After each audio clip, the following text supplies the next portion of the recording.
स्वागत मोर भिडियो को मोर देवदुर्लभ दर्शक बंधु।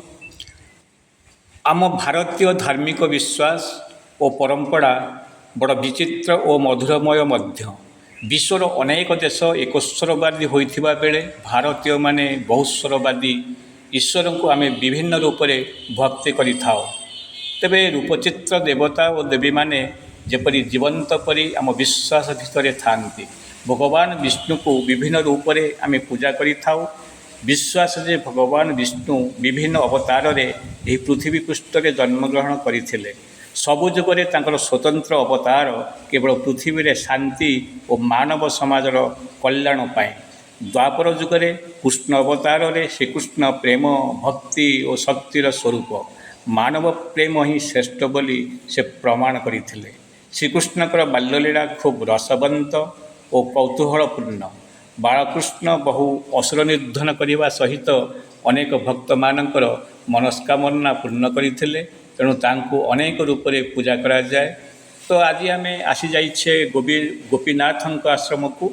यह हूँ तीर्तोल ब्लॉक अंतर्भुक्त खणतंग गाँ ठारू किछि दूर रे एक निरोला स्थान रे विराटकाय बटवृक्ष तले क्यों अतीत कालरू जड़े भक्त यही बाल गोविंद को पूजा करुथिले। तांकर मुख्य भोग लडू।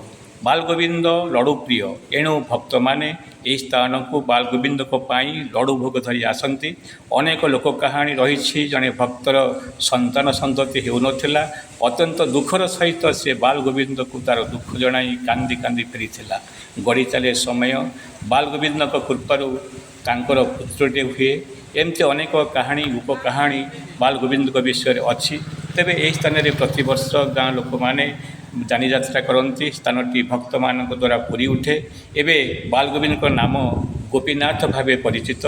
गोपीनाथ प्रति लोक मानकर खूब भक्ति रही। गाँ लोक एठारे एक मंदिर निर्माण पाई सरकार अवदान को आवश्यक करती। एवं यही स्थानटी मंदिर हो पारे खूब भल हुआ और गोपीनाथंकर महिमा प्रचार हुआ। मु संतोष कुमार खुंटिया भट्टगाँ झंकड़ू।